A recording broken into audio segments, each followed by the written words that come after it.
Hey, Hi, hello. how are you? Doing fine. How are you? Oh, yeah, this is you. I thought this was a new person, but you're this person, Liva, Yeah. Liva. Yeah, yeah, yeah. I was like, ooh, dude. Yeah, dang. How are you feeling for the final so far?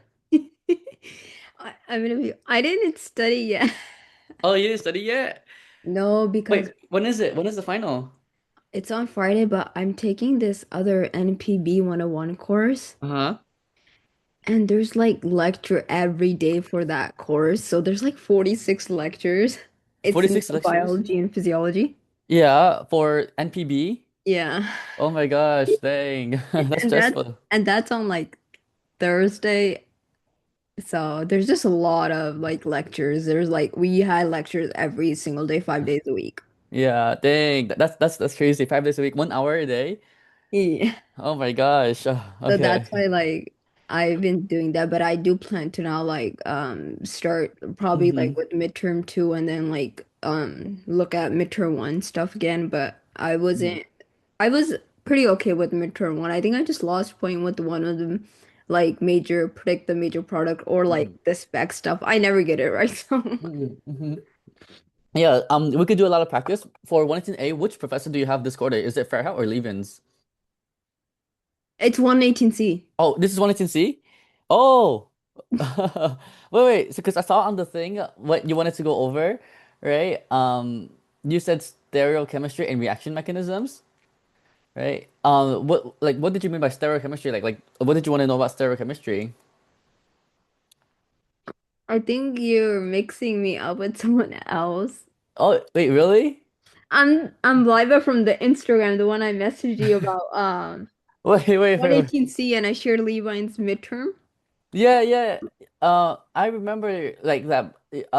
And then it says like, what would you like to focus on in this session? Did you type stereochemistry and reaction mechanisms, please? No, I was the one who emailed you on Instagram. Uh-huh. Username's Liba Anwar.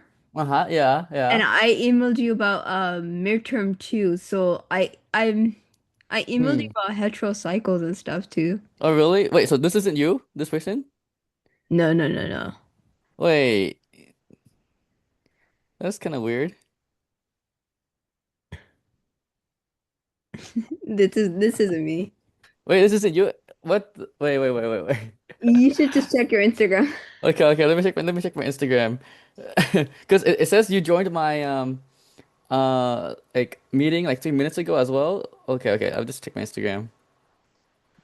See. Okay. Fiber.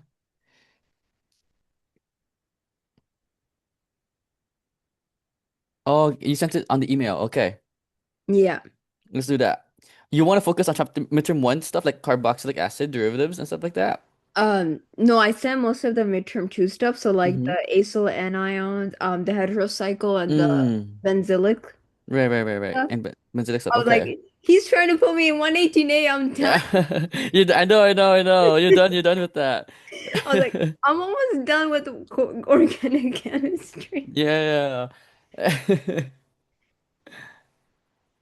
That's good. Okay. Let's I'm see. the one who had a session with you in summer too with Levi's 118B.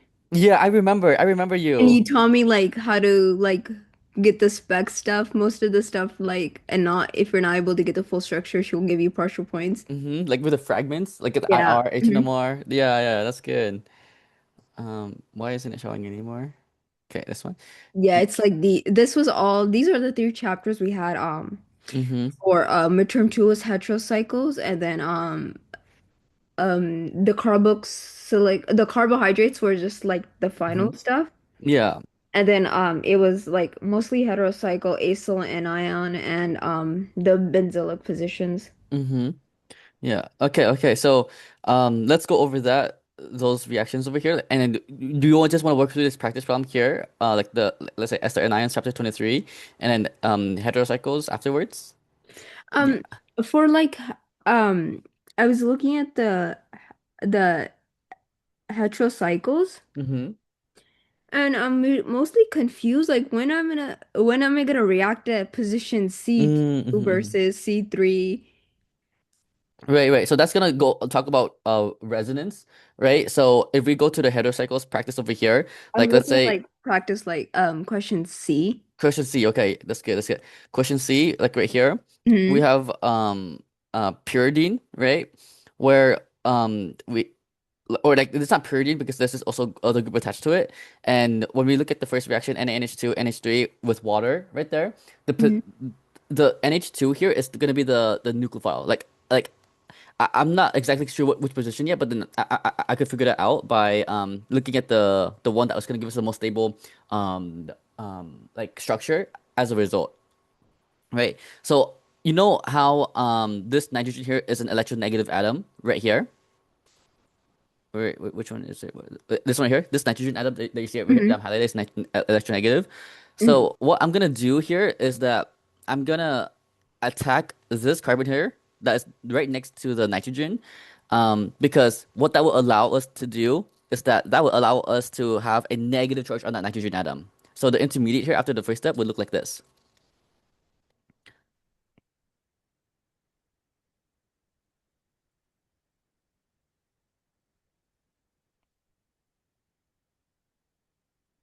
Right. Where this nitrogen with the negative charge is gonna be very stable because it can do resonance with all this other double bonds and it's on the most electronegative atom in this molecule, which is nitrogen. And then once we have that, right, we can then let's say um protonate this amine to get the um amine like that and then restore the aromaticity by let's say like something like that. Wait a minute. Let me check my notes for this because like this one I'm not too sure. I'm not too sure with this one. But Levi's was like showing like it's like chichibabin reaction. oh, the chichibabin reaction, chichibabin. Yeah. Yeah. So that chichibabin reaction here. Let me check this notes page 22. It's all the way down over here, chapter 25, and let me explain that to you. Yeah, sorry. I thought you were the person that requested stereochemistry and SN2 SN1E2 reactions, Liaba. You were all prepared with 118 stuff. Yeah, 118A stuff. I didn't expect to go over like 118C stuff today. Okay, hold on. Let me pull up my notes. I could send you my sister's notes as well because she took Levin's 118C and her notes is what I'm referring to right now, like what I'm looking at right now. So, my sister's name is Kathy, but I name her Hahi, and then this is her midterm two notes. She has midterm one notes as well and lecture final notes. This is the manic reaction chapter 21. I'll send you all the notes for her so you could read through it. Okay, Yep. thank you. Chapter 22, benzene stuff. Um, you want to go over heterocycles, so it's chapter 25 right here. Kobe Schmidt, oxidation of aniline, Sandmeyer. Oh yeah, it's chapter 23.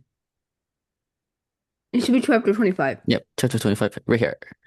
Right here. Chichibabin. Okay. Count synthesis, pyridine reactions. We're not doing pyridine reactions here because we I have was on this. top. Yep, right here. Oh, Mm. right here. So this right here is gonna talk about this ortho position because this is an electron poor ring and prefers ortho position. But where's the mechanism though? I know it's gonna add like right next to it, but I let's think she kicks off the H. This is the mechanism. this is the mechanism right here. Okay, the one created the bond there. Okay, she does kick off the H right there. Right. Okay, so let's go back over here, right? Where we do have a negative charge over here. There is an H right here, which this H is here is going to be the leaving group. Now, this leaving group we talked in one scene, it was a very bad leaving group, right? Because when Mm. it leaves with a H minus hydride ion, which is very unstable. But this is able to leave because we are in basic conditions, which is this basic conditions already. So there's already negative charges around the solution. So that would kind of like support this negative charge to leave. So to draw that, we're gonna like uh form a double bond right there and kick out the H.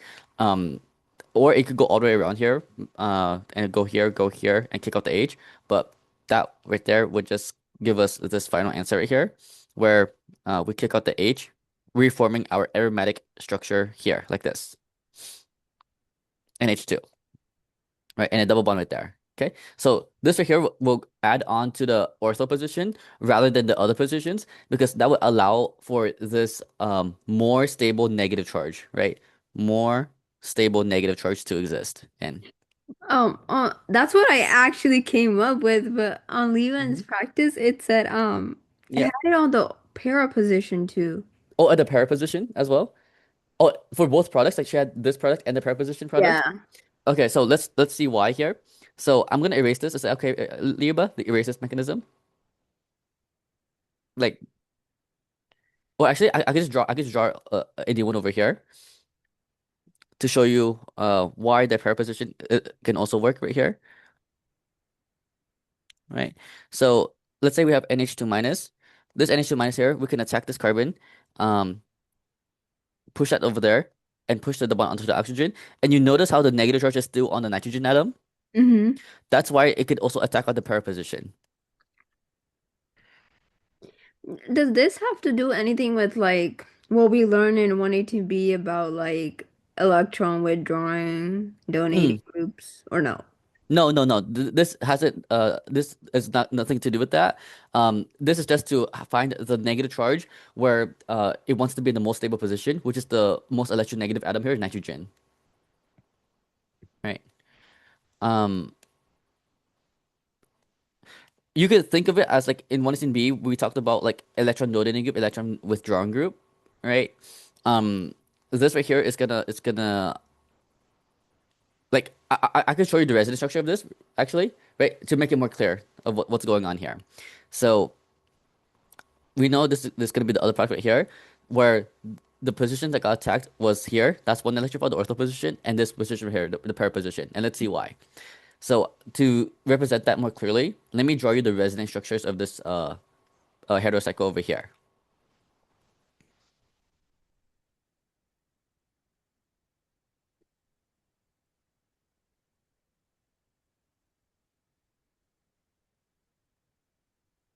Okay, this nitrogen here has a pair of electrons where we can make this go down here and actually let's see here. This can go over there to give that nitrogen a negative charge, right? Because like we said, the negative charge on the nitrogen is the most stable since it's the most electronegative atom. And when we do that, we have a positive charge at the ortho position right here, right? And then we can do resonance by pushing the double one over there to create this double one right here,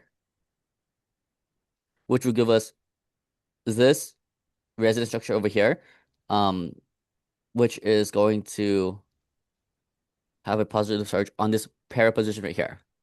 So if you look at these resonance structures over here, right, we see that the full positive charges are on the ortho and para positions, right? Like you see at this position here, which is ortho to this nitrogen, there's a full positive charge. And at this position over here, para to the nitrogen right there, there's a full positive charge right there. And because there are full positive charges ortho and para to this nitrogen, that's the best electrophiles where the nucleophile NH2 minus is able to attack, right? Because that's going to lead to the most stable negative charge on the nitrogen. So you can think of it as that 118B electron withdrawn group, right? Where this nitrogen here is an electron withdrawn group, adding positive charges on the ortho and para positions, which the nucleophile NH2 minus is the most attracted to those positions because those positions we have the best positive charge. We have the biggest positive charge because of this EWG electron withdrawn group right there. So that there are some 118B concepts here for this problem. Oh, okay, that makes sense. Yep. Mm-hmm. Okay. Okay. Now, are you familiar with claisen condensation, Liba? I thought I was familiar with it, but somehow I messed up on the mechanism. Oh, really? Which Or one? midterm too. Oh, for The midterm one I two? sent you? Yeah. Is it sent on the email here as well, like one of the files here? Yeah. It is? Okay, okay, let's see. Midterm two. Um, this one. Okay. I'm gonna teach you the whole claisen condensation concept first, right, Leba? And then Mhm. before we go over the midterm two claisen condensation problem with the mechanism, I'll test you on that, and then we'll check your work again for that. Okay. Okay. So for claisen condensation, right? What do you know about it so far? Like, let's see what you know about claisen condensation so far. I forgot. Oh, it's okay. It's okay. Claisen condensation. I think it Uh-huh. needs two alpha Uh-huh. Yep. It needs two alpha protons. alpha hydrogens. Yep, that's gonna be one of it. That's good, right? It's gonna be very similar to aldol condensation from 1s in B, the end of 1s in B. Do you remember aldol condensation, Leba? But it's okay. Like, do you remember the name at least? I know the name. I kind of Uh-huh. know the steps, but not too familiar. I forgot a lot of this It's stuff. okay. It's okay, Leba. It's okay. Um, but here's how I'm gonna break it down for you, so it's very easy.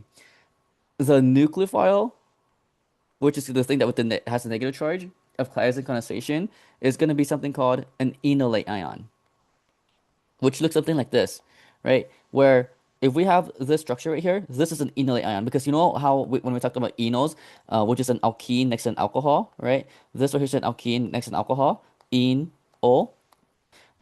When you deprotonate that enol, Hmm. where the high oxygen loses the hydrogen and then it's negatively charged, we call this an enolate ion, right? Okay. But the nucleophile here is not gonna be this oxygen with the negative charge. It's gonna be the alkene. Uh-huh. It's gonna be the alkene, specifically this carbon here, Hmm. which is gonna be the alpha carbon because when you draw the resonance structure, right, you're gonna get this structure right here where we have a full negative charge on that alpha carbon, and when you compare these two resonance structures here, we have negative charges on different atoms. On this resonance structure, we have a negative charge on an oxygen atom. On this resonance structure, we have a negative charge on a carbon atom. Which negative charge is more stable, Liba? The one that's on the oxygen, Uh-huh. That one is more stable. And if it's more stable, is it more or less reactive? more reactive. So think of it as the other way. It's very stable, very Mhm. happy. It's not going to be angry. It's not going to be very reactive, right? But this negative charge on the carbon here is very angry, very sad, unstable, right? And because it's very angry, it's going to be more reactive, right? So I want you to think about these terms here: stability and reactivity. To reactivity are inversely related.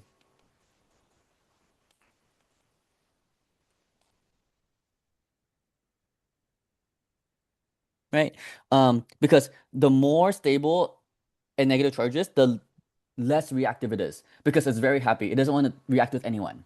But the less stable something is, the more angry it is, the more unstable it is. It's very angry. It wants to react to something. Does that concept make sense so far? Yeah. Okay, that's good.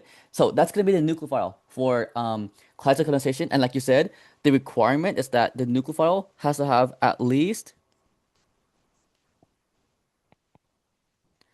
two alpha protons, where the first alpha proton job is to generate or form the nucleophilic enolate ion. That's the job of the first alpha proton. The job of the second alpha proton is to quench the bad leaving group. Quench the bad leaving group, looking for vengeance, which I'm going to make that more clear as we walk through this. Looking for vengeance. Okay?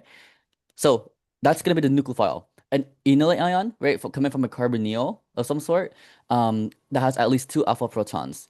The electrophile for classical condensation is gonna be the carbonyl carbon of an ester.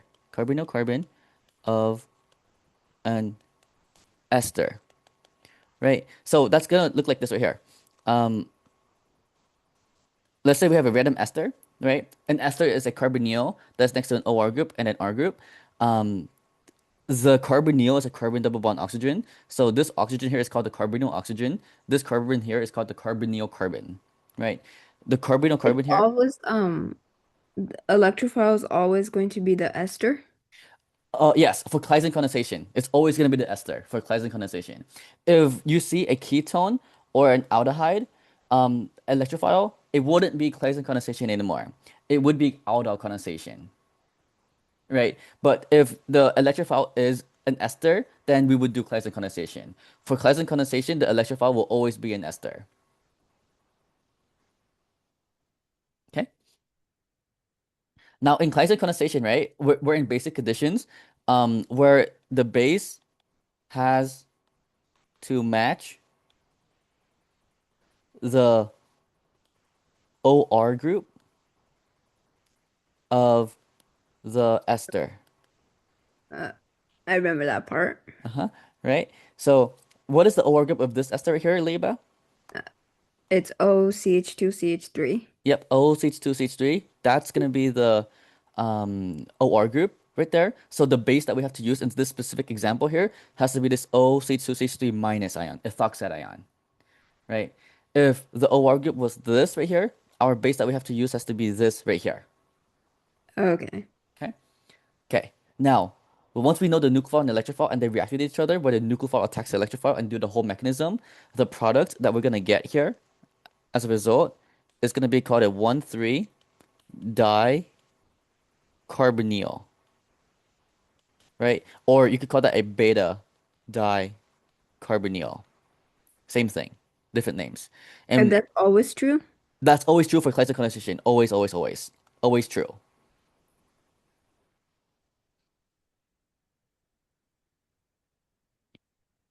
Okay.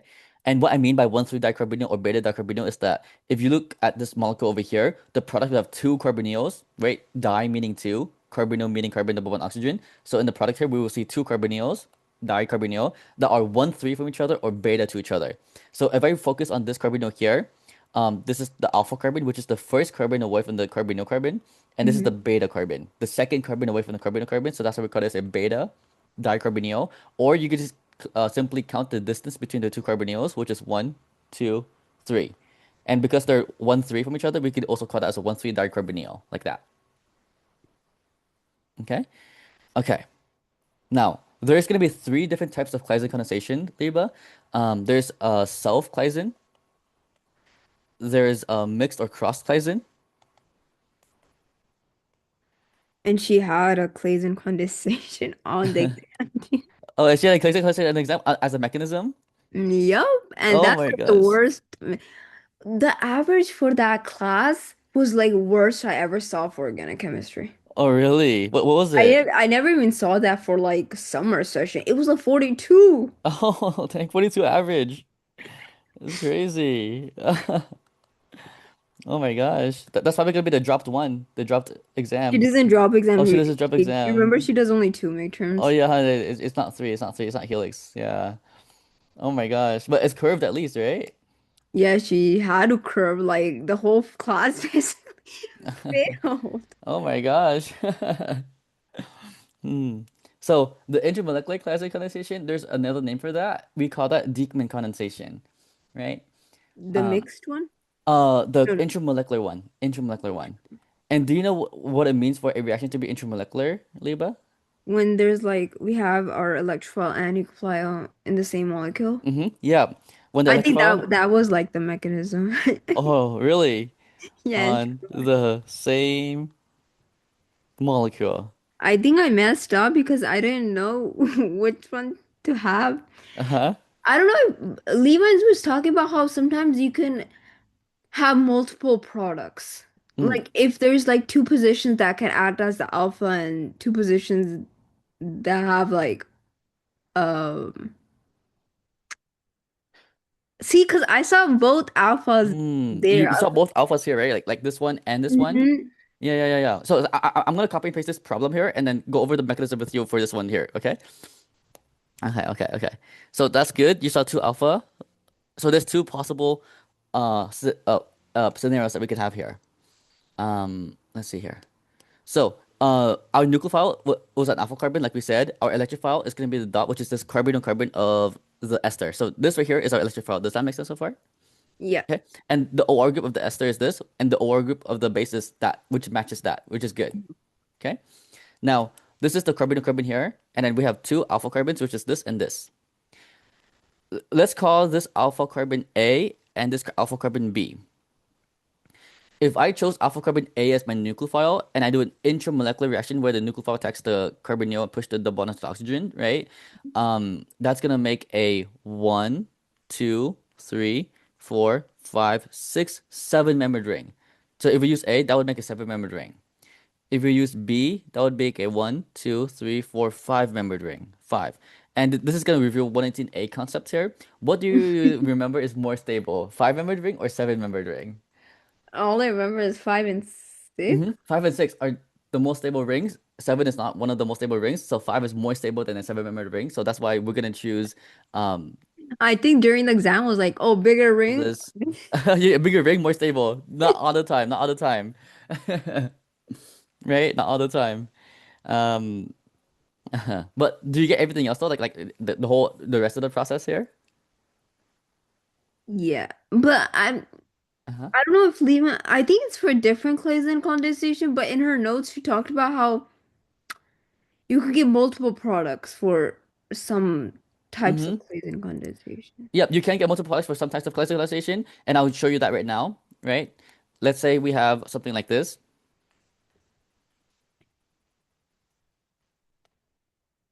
and something like this.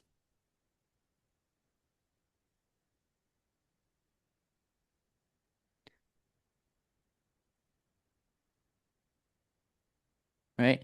And then the first step we reacted with NaOR, and then it's solvent. And the second step we have acid workup. Okay. Now we have two different esters here, right? So because of that, we see two different possible electrophiles, which I'm gonna denote that as this red dot carbon, which is the red electrophile, and this blue dot carbon here, which is the blue electrophile. Right. Now we also have two different alpha carbons, the red alpha carbon here in red star, and the blue alpha carbon here, the one in blue star. Okay. So we know that this alpha carbon here has two alpha protons. This alpha carbon here also has two alpha protons. So they're both good to be nucleophiles for classic condensation. Okay. Now, do you know how to predict the product quickly, Liba, for classic condensation, like without doing the whole entire mechanism? Nope. Let me show you how to do that so that you can save time on the exam for predict the product. Okay. So let's say we have just this ester right here reacting with itself, like another equivalent of itself, like a second equivalent of itself, in its basic conditions in the first step, and then acid workup at the end, the very end. Okay, so I'm just gonna copy and paste both of them because like one of the equivalents is gonna act as a nucleophile, which this alpha carbon does have two alpha protons, so that's good to be nucleophile. And then this second equivalent here is gonna be the electrophile, where the carbonyl carbon of the ester here is the electrophile. Does that make sense so far? Yeah. Yep. So nucleophile alpha carbon of the enol ion, electrophile carbonyl carbon. So here, to predict the product quickly here, this is what you would do. Copy and paste the nucleophile molecule as is. Do not change anything to that, which is this exact structure right here. Then Uh, you make a neo bond between the star and dot, between the nucleophile and the electrophile. So this bond here is neo, right? And then for the electrophile, this OR group here is the leaving group. It's gonna leave. So that dot carbon there will no longer have the OR group because in the mechanism it leaves, right? And then this red dot here is attached to a carbonyl. So I'm gonna draw the carbonyl out like this. And it also has an ethyl group, which I'm gonna draw out the ethyl group like that. And that's the final answer here, without doing the whole entire mechanism. that was bad. Yeah, that was fast, right? Like you didn't have to do like the acid-based stuff, and like kicking out the leaving group and then also looking for vengeance. You could just do that. Copy and paste the star molecule, new bond between star and dot, attach everything to the dot except the LG, the leaving group, right? Um, the leaving group here is gonna leave as ethanol. And the reason why it's not negatively charged is because it grabs a hydrogen from the acid workup, the H2O plus right there. But that's just the leaving group. The main And product is claisen this. condensation also does acid-base Mm-hmm. reaction. Yep. Classic condensation also does acid-base reaction. Correct. Hmm. Okay, I'm gonna have you practice this, Liba, right? Uh, for this question I just drew out for you right here. Um, let's say you have this molecule reacting with another version of itself. Like let's say so before we get started on that, you know how we get like two different nucleophiles here, the red star and the blue star, and two different mhm, electrophiles here, the red dot and blue dot. We're mhm. gonna get four different possible answers here. We could get the answer where the red star attacks a red dot, so self-Claisen condensation, or we can have a red star attacking a blue dot, that's mixed or crossed Claisen condensation. Or we can have a blue star reacting with a blue dot, that's self-Claisen condensation. Or we can have a blue star reacting with a red dot. So that's a mixed or crossed Claisen condensation. Does this make sense so far? Why these different combinations of nucleophiles and electrophiles would lead you to different products? But wouldn't the self would be like the intramolecular would be like unstable? Oh, so the self wouldn't be intramolecular, right? Because the self would be intermolecular because let's look at the first one here. Um, and we have a second equivalent of it, which is gonna be this one right here, right? One of the molecules is gonna be the nucleophile, which is the alpha carbon. The other molecule is gonna be the electrophile, which is the carbonyl carbon. The nucleophile atom is here. The electrophile atom is here. They are separate molecules. They're not in the same molecule. So this is not Okay. intramolecular classic condensation. This is intermolecular classic condensation. But we call this a self-Claisen because one molecule is attacking another version of itself. But it's still Oh, intermolecular because fractal. they're not the same molecule. Okay. Yeah. hmm So let's start with this self-Claisen condensation here, where we have a red star attack a red dot. Okay. Now, do you remember the thought process or step by step how to predict the product quickly here for Claisen condensation? You said to copy our Nico file as it hmm is, Yep, copy the nucleophile as it is, just like this. and then form the new bond at the star position, New bond between the star and dot. and the our electrifier, the leaving group leaves, but everything else stays. Yeah. So this dot right here has the carbonyl, the leaving group leaves, and then be careful here. This entire thing is the R group coming off of the dot carbon. So it's a CH2 isopropyl, which is going to be this CH2 isopropyl like that, right? Like this carbon here is this carbon right here.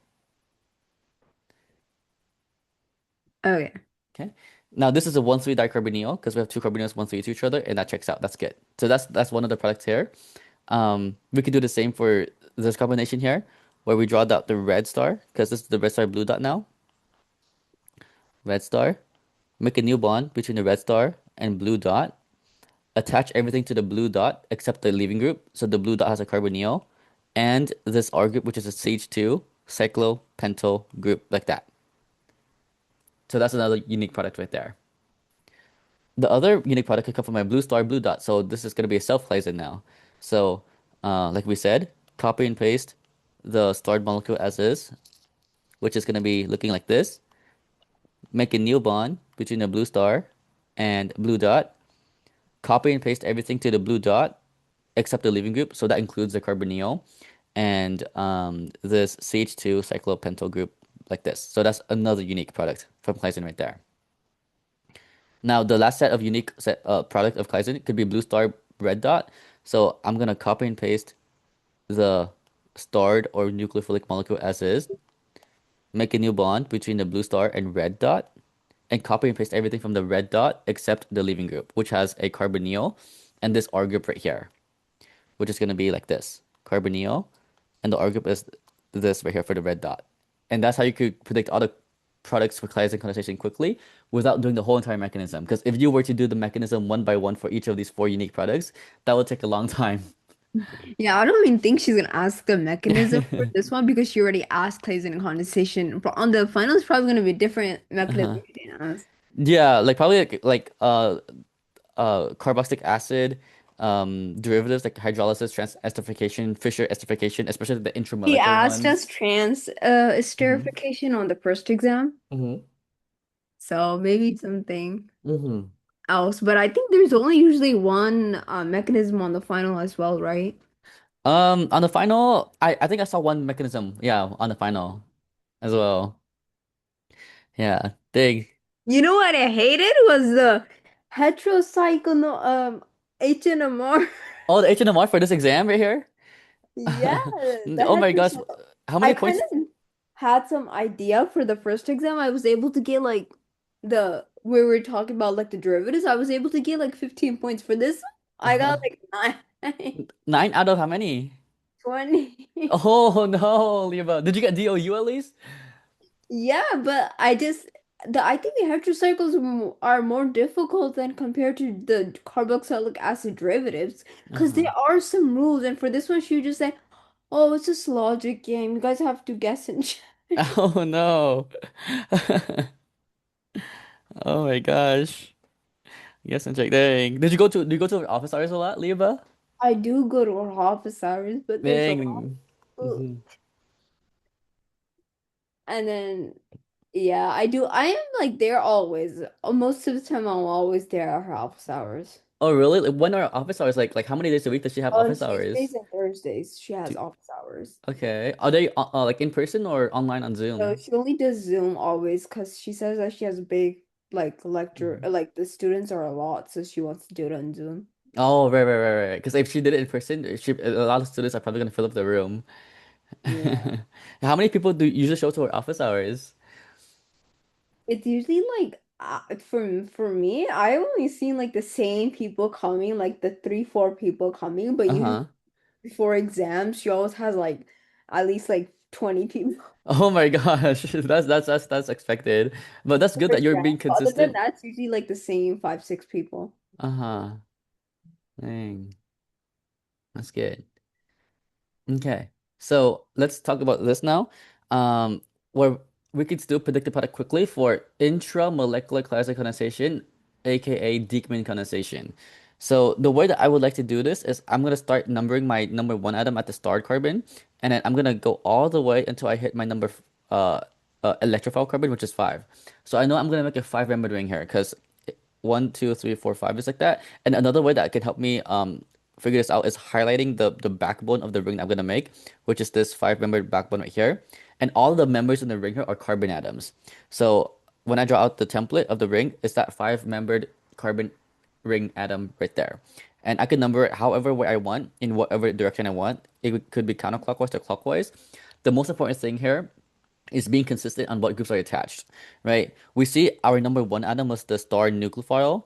Number five atom was the dot electrophile. So that means this is the new bond right here between the star and dot, aka the electrophile and nucleophile.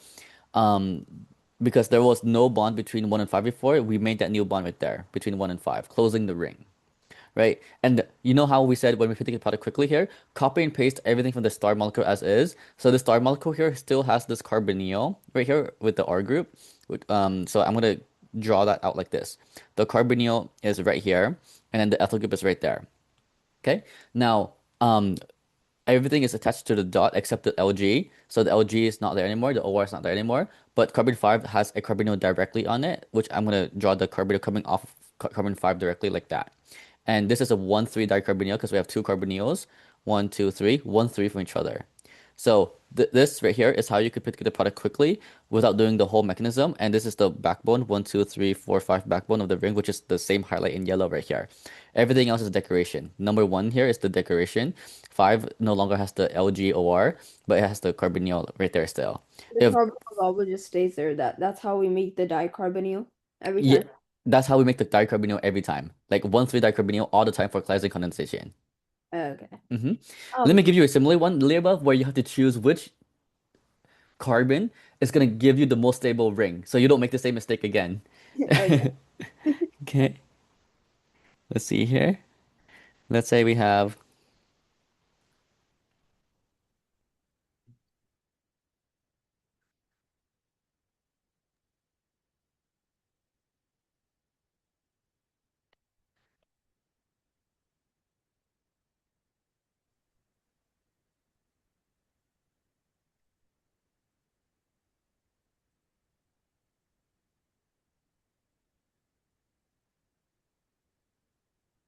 Only if I was smart like you. Oh no. Yeah, when I first started learning OChem like this too, I did not know like about all this stuff, Leva. Like I did all these tips and tricks like this. It took me a long time to get to this point, you know? You didn't have leave-ins, right? I had Levis for 118A and then Nasiri for 118B and C. Have you heard of Nasiri? Yeah. Yeah. Dang. I heard like she's like the worst. Yeah. A lot of people didn't like her. She got into probation one time because she failed a lot of her students and then That's why they have to like curve. that's why they have to curve, yeah. Because like they're like, is she teaching like properly? Because like, why is everyone failing?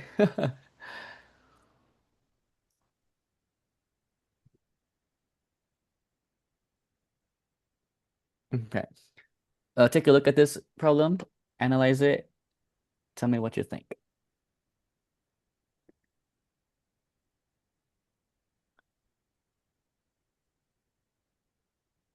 I get a five and a six member ring. Six-membered ring. Okay, correct. Now, where is your nucleophile, aka star atom? Where is your electrophile, aka dot atom at in this molecule here? The one that's right on the right side by the isopropyl group. Yes, this one here is the star. Mhm. This one here is the dot, making this one, two, three, four, five, six-membered ring. And I could highlight that six-membered ring in yellow like this in the backbone in all yellow. And so when I come to make the template for the six-membered ring like that, that's gonna be this one, two, three, four, five, six-membered ring. One is a star, six is the dot. That's the new bond between the one and six, star and dot. The highlight here is the backbone of the ring, which I highlighted in here as well. Now, okay. Now, what else? How would you do it? You described to me that you were making six-membered ring where this is the star, this is the dot, make a new bond between them. How would you connect everything else here? I would connect the ethyl group on number four. Mm-hmm. I would have the carbonyl on number six. Mm-hmm. And then I would have the rest of the group from our nucleophile attached to one. Mm-hmm. Which is this isopropyl. There's one more thing missing here. Th I would have a carbonyl with it too. Two. Yep, yep, yep. Like that. Because like that's very important because what kind of product did we form here? We formed a dicarbonyl, Mm-hmm. And what's the relationship between the dicarbonyl? beta Yep. dicarbonyl. Yep. Why Correct. wouldn't we have the carbonyl on number one like we usually do? So number one, are you talking about the star atom? Yeah. So the What's star, what did the star atom mean again, Libra? What the does that represent? The nucleophile. And for claisen condensation, what is the nucleophile for claisen condensation?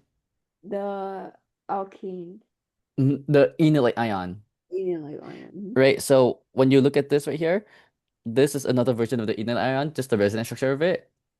The number one atom does not have the carbonyl. It's right next to the carbonyl. It's alpha to the carbonyl. Oh, okay. hmm This number one right here is a star right here. It's not the carbonyl. It's right next to the carbonyl.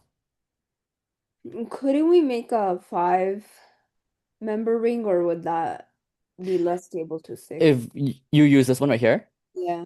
that would make a one, two, three, four-membered ring. Oh, okay. Four-membered ring. Right, right. Like that. Very unstable. A lot of ring strain. A lot of torsional strain. Like that. Nice. Oh, can we go over like the malonic ester stuff? Because I think they have like same like Mm. something similar. Malonic esters And and acetoacetate ester synthesis. Mhm. Yeah, let's go over that. There is something like, do you have any practice problems for this? Because I when I see one, I could like know how to like teach it and create similar ones right away. But like I have to like look up through my notes on what that was again, like malonic ester versus acetoacetic. Wait, malonic ester synthesis. Let's see here. Okay, it's when we have diester group 1,3 to each Oh, other. there's a on S I think like acetate synthesis involved Robin and Sid Anu. Oh, Ramos's annihilation? It's part of acetate Uh-huh. synthesis. Oh, okay. I see how it is now. I see what it is now, Liba. I could do it. I could do it. I Yeah, could do it. if you want to see an example, Uh-huh. there's the ester, like practice chapter 23 I've sent. It's Uh-huh. the compound T of chapter 23, Hmm. compound T. Oh, yeah, let me access so then when I send you the notes, you don't get confused. Wait, is this you? Like your full name, or is this not you? Like not your Oh, full this name? is not me at This is all. not you at all? My name's Liva. Yeah, yeah, yeah. Your name's like, but I thought that was ridiculous because like someone actually scheduled me today, but they haven't sent me anything like a message or anything. So I'm scared if like I'm missing like a like a person. Oh shoot. Okay, it's okay. It's okay. Okay, let me cross this out, Laiba. So then this is not you. Okay. Let me just erase this. There we go. Oops. Cut. Okay. So compound T right here. This Uh-huh. one. Okay. Oh, so this is the Robinson annihilation here. So this isn't malonic ester synthesis or acetoacetate ester synthesis. This is something else. This is micro addition, and then intermolecular aldol condensation. Then she was saying step 1 through 4 is called acetate synthesis. Acetoacetate synthesis. Yeah, and then she said steps 3 to 4 was Robinson annihilation, like Uh-huh. microaddition plus aldol, and then like the step 5 is like decarboxylate. So Oh, okay. hydrolysis, decarboxylation, and tautomerase. Oh yeah, yeah, yeah. I see. Oh, okay, okay, okay. Yep, yep. So this right here is yeah, it's actually acetate synthesis right here. Before we go over that though, Liba, let me show you the concept of that really quick. Okay? Uh, Okay. They're gonna be very, very similar to each other. Let's talk about acetoacetate, acetoacetic ester synthesis. Acetoacetic ester synthesis first.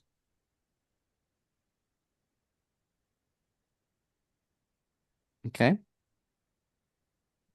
So the reactant here is gonna be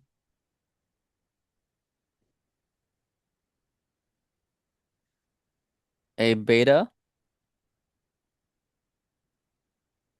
carbonyl ester. Okay.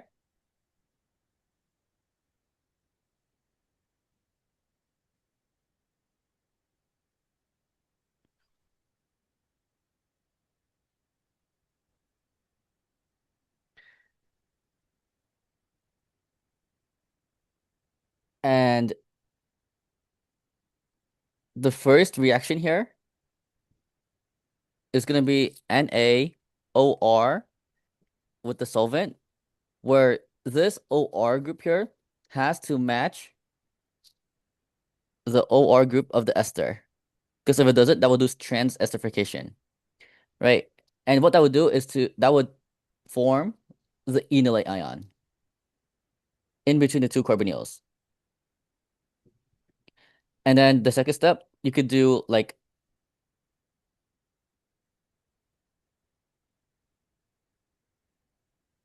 an RX to do SN2 reaction. Okay? And then you could do that again if you have another proton. But another optional thing is that you could do acid, water, and heat to do hydrolysis from the carboxylic acid derivatives and then decarboxylation. But that's gonna be some of them. And then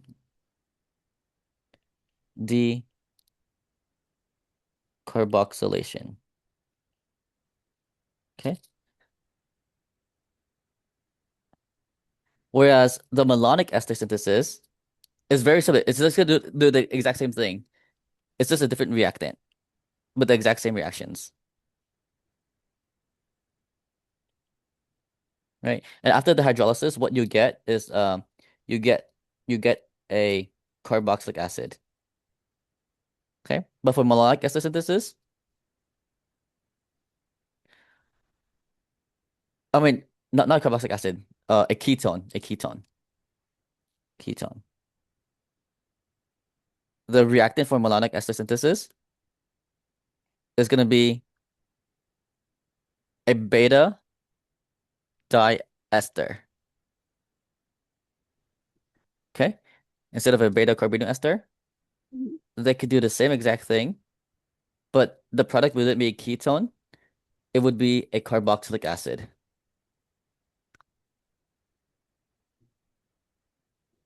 Okay? Okay. Okay. So let me show you an example of a acetoacetic ester synthesis. So let's say we have something like this,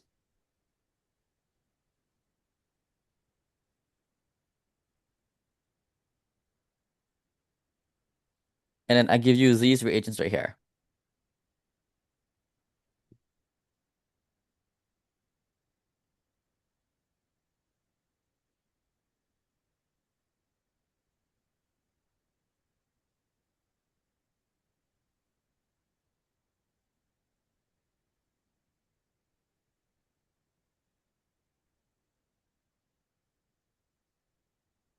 Okay? So if we have something like this, Liba, if you see stepwise like this, 1, 2, 3, 4, 5, ignore everything else besides one, and then see what the reagent in step one would do to this reactant right here. So here we have a beta carbonyl ester, because if this is the carbonyl carbon of the ester, and this is the alpha carbon, and this is the beta carbon, we see that there's a carbonyl at the beta carbon to the ester right here, right? What would that do with this first reaction here? Form a enolate at the alpha. Form an enolate at the alpha. So the strong base here is going to deprotonate the alpha carbon, give a negative charge to that carbon right there, and that's going to give us this enolate right here, where we have a negative charge at the alpha carbon, which is the nucleophile. Now we're done with the first step. What would the second reactant do here? SN2. SN2, where the nucleophilic alpha carbon will attack this electrophilic carbon, kick out the good leaving group, connect the star and dot for SN2. So you could also call that as alpha alkylation, because at the alpha carbon, we added an alkyl group, an R group. So we alkylated the alpha carbon, alpha alkylation here, right? Where this is the star, this is the dot. The dot is attached to a CH2 isopropyl, like that. That's good. Now let's bring in the third step, which is another ethoxide ion. What would the ethoxide ion do to this intermediate here? Oh, we have another alpha Uh-huh. alpha at between the two carbonyls, so we can deprotonate it. Uh-huh. Again, to make the enolate nucleophile again at the alpha carbon. But this time this alpha carbon has one extra R group from the previous two steps. Okay. Now let's bring in the fourth reactant, which would do SN2 again, attack the carbon, kick out the good leaving group iodine, and then alpha alkylated again, where the carbonyl, I mean the alpha carbon between the two carbonyls are gonna have two R groups, the methyl group we just added, and the same R group that we added in the first step, like that.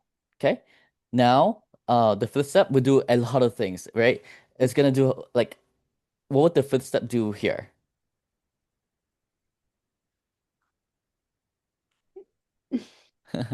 So this is midterm two material. What functional group do you see here, Liba? I see ester Mm-hmm. Ester, right? So, that can turn into a carboxylic mhm. acid. Yeah, it can turn into a carboxylic acid because an ester is a carboxylic acid derivative. So we could do hydrolysis with acid, water, and heat to convert it back to the parent functional group, the carboxylic acid, right? But you know how we have heat, right? Mhm. And then look at this carboxylic acid right here. This is the carbonyl carbon of the carboxylic acid, and this is carbonyl carbon of something else. What is the relationship between this carbonyl and this carboxylic acid over here? Are they alpha, beta, gamma, delta, epsilon? Beta. Beta, right? This is alpha, this is beta.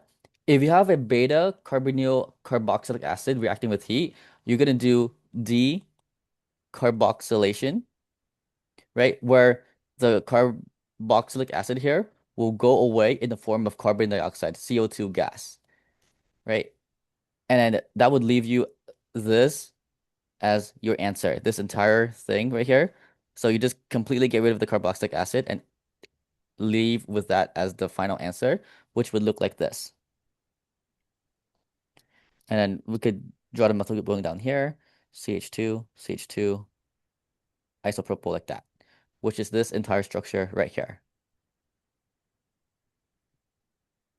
And then the final product here is a ketone right here because the carbonyl here stays the same, which is the ketone. So this was acetoacetic ester synthesis.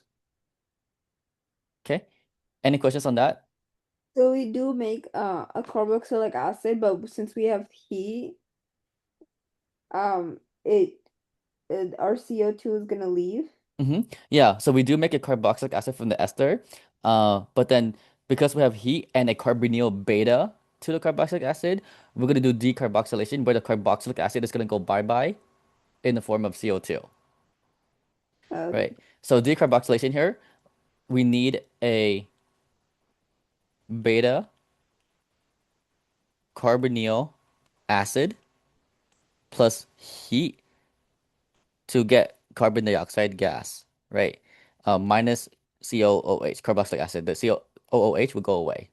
So decarboxylation is a beta carbonyl acid. So this is a carbonyl beta to this carboxylic acid. Reacting with heat still, we get rid of the carboxylic acid in the form of CO2.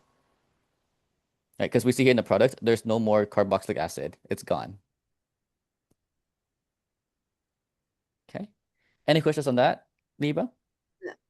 Okay. Now let me give you the malonic ester synthesis one. Very similar, but let's do it like this.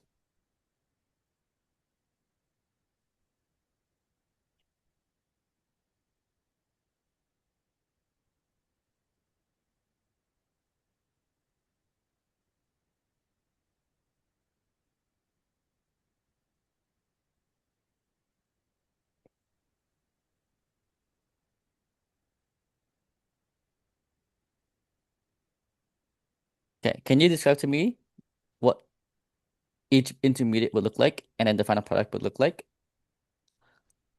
So first we would form our enolate in between the two carbonyls, Mm-hmm. Okay. and then we would do our SN2, Mm-hmm.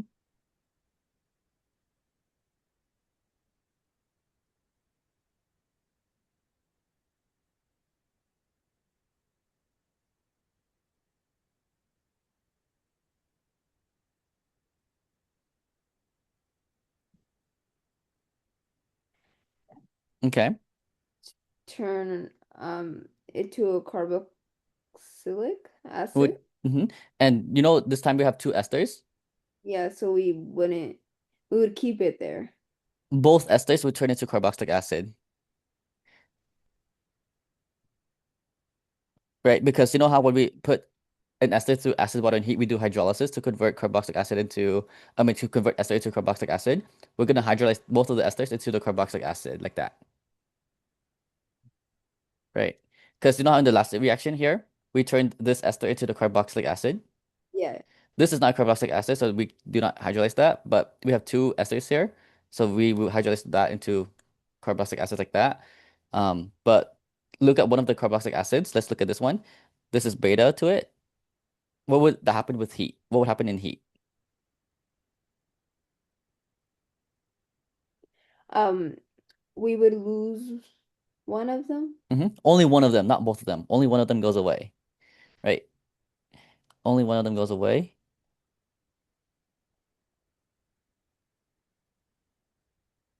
in the form of CO2, carbon dioxide, like that. Where the final answer here is a carboxylic acid. Okay. Now, if we go to tea, it will do something very similar, but it wouldn't do the hydrolysis, and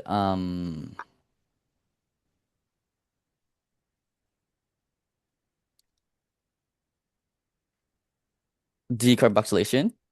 Well, actually, it would at the end, but you know how we did SN2 when we from the inlet ion? It does not have to do SN2. It could do aldol condensation, Robinson annihilation. So I'm gonna teach that to you very quick. What do you think is gonna happen in the first reaction, Liba? We would just form our enolate, Mm-hmm. In the second step? and that would just be extending the arc, the Uh-huh. chain. So just do SN2. Correct. So as a result, we're gonna get this right here, where we have an ethyl group because that's the electrophile for the second reaction. And then from here, right, the third step would deprotonate the alpha carbon again to get the negative charge on the alpha carbon again, where this is the negative charge right here. Hmm. Now, this right here is an alpha beta unsaturated carbonyl, and in 1 B, there's two electrophiles. There's the carbonyl carbon electrophile, and there's the beta carbon electrophile. But you know how when you do resonance over here, you're gonna get this resonance structure where you see a full positive charge on the beta carbon right here,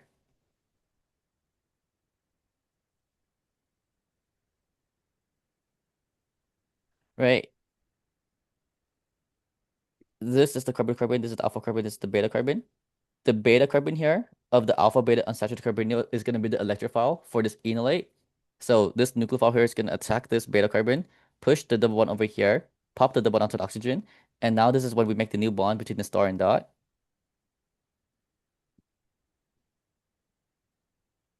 It's the thing is, we learned this in summer, and it was the last thing, Yeah, yeah, this is 118B. I know, I know. last thing we learned, and it was a summer session. So Yeah. So like you forgot about it. I'm It should like, go over again in 118C. It's so weird, huh? And and once then you she's like, it's just one course. You guys just get breaks. That doesn't mean it's not gonna be. oh, she said that? Yeah. You said that to her in office hours? Yeah, I asked her. She's like, oh, it's just actually just one course. You guys just get breaks because you can't teach everything at once. Oh yeah. Dang. Dang. That's okay. CH3. Okay. Now that creates a 1,5 dicarbonyl for micro addition. One, two, three, four. Wait. 1, 2, 3, 4, 5. That's good. Now from here. Okay, the thing I messed up, I had a Uh-huh. similar question, predict the major product here. Uh-huh. I stopped at this step. Oh, you stopped at the step right here? Yeah, it looks like you stopped, right? It looks like this is the different answer, but it's not because we're still in basic conditions. We still have a lot of methoxide ions floating around, right? What Which if it was like not the base? then you would stop. If there's no base here, then you would stop. Oh, Hmm. okay. But because there's a base, you can make an intermolecular outer condensation where this alpha carbon here of the uh, ketone can be the nucleophile, and this carbon here can be the A electrophile. rule for like that, like how do we know? Is it like every time there's like a carbonyl for that?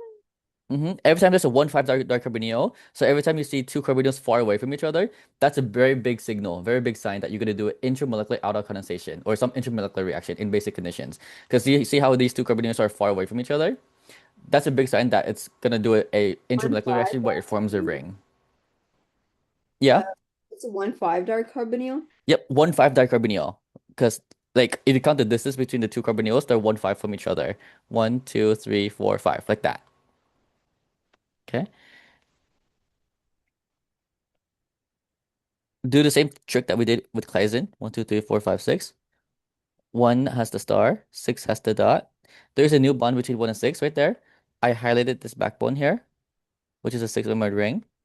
Um, Now for outdoor condensation, this is different than claisen condensation, but the star molecule stays the exact same. One has the methyl group, two has the carbonyl group, four has the ethyl group, five has the ethyl group, and five also has this ester group, and then six will no longer have the carbonyl because it's gonna leave in the mechanism, and then we're gonna put a double bond between the star and dot for aldol condensation, right? The six carbonyl for aldol condensation goes away, and then we put a double bond between the star and dot to create this alpha beta unsaturated carbonyl.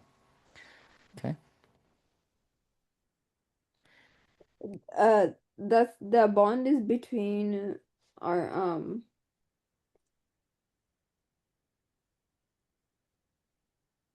are the next to the six?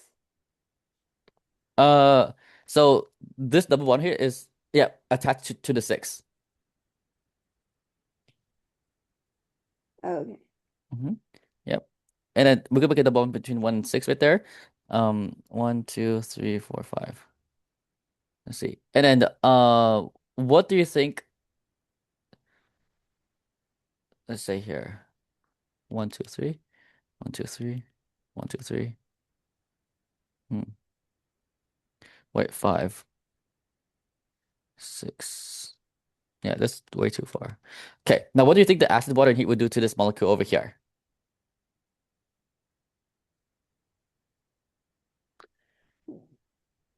We would turn that our ester group to a carboxylic acid. Correct. Now, is this the answer key? Because like I tried to do decarboxylation, but you see how this carboxylic acid is far away from this carbonyl. They're not beta. It's like alpha, beta, gamma. Let's check the key here. Wait, T. Okay. So the answer key here did still get rid of the. Oh, I see why. I see why. So this right here, right, is okay. Yeah, let me show you this. This right here is gonna be one of the exceptions where it does have to be beta. And the reason why is because you have to look at the mechanism here, right? So the mechanism for regular decarboxylation is like this. If you have a carboxylic acid that is beta to a carbonyl, like this, and you react it with heat, we know that the carboxylic acid will go away in the form of CO2, carbon dioxide. And I want to draw the mechanism like this, where I'm going to rotate the single bond right here to get this structure. And then in heat, this oxygen here is going to grab the hydrogen, make a double bond there, and make a double bond over here, where the CO2 here is going to be the CO2 highlighted molecule. And then we can get this enol right here, which will then tautomerize into the carbonyl. Okay. Now, if we have a double bond in between them and we have a carboxylic acid right here with heat, we would do the same thing where we get rid of the carboxylic acid because um, we see here that we could rotate this to give us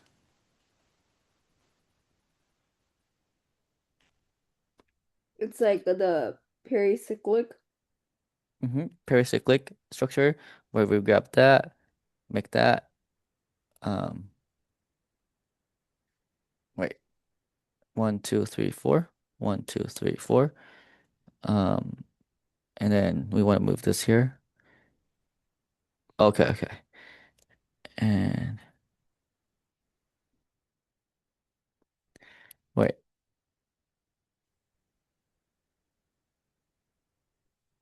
okay.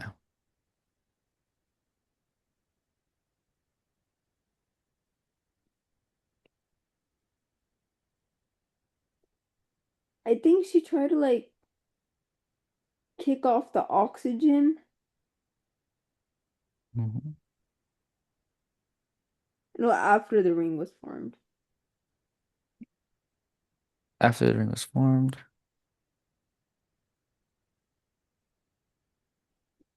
No. After the ring was formed, so It was like the E1 conjugate base. I uh-huh. Yeah, she kicked off the oxygen in the mechanism, because the carbonyl we OH, but then the OH is no longer there. We put a double bond here. But I'm trying to figure out why the ester goes away because of this unsaturation right here. So what I'm gonna think about is I'm gonna try to do this where instead, let's say,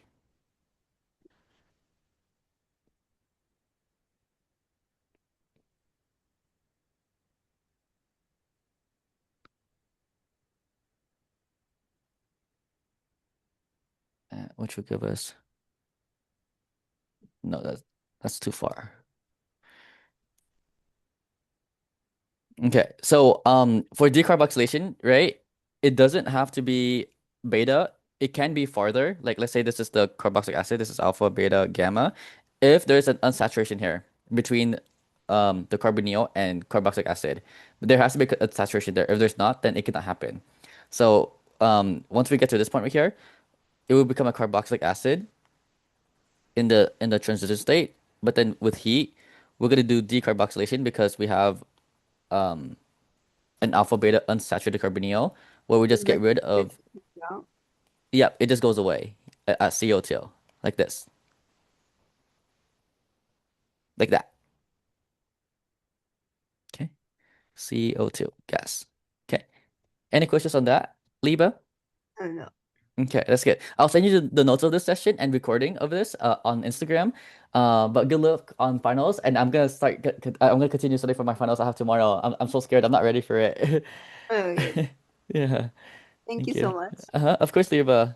Text me if you have any other questions, and I'll get back to you when I'm Oh, as soon I as I can. also could you like share the notes Mm-hmm. for Yep, I'll send you the notes on email. What's your email? I'll share it right now. Liba Anwar 66 at gmail.com Okay. and like the notes from that your sister had. Oh yeah, right. That one too. I'll share that as well. Okay. Let's see.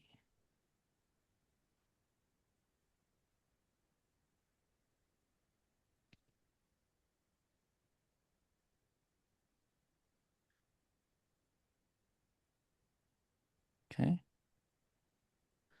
Looks like my sister had.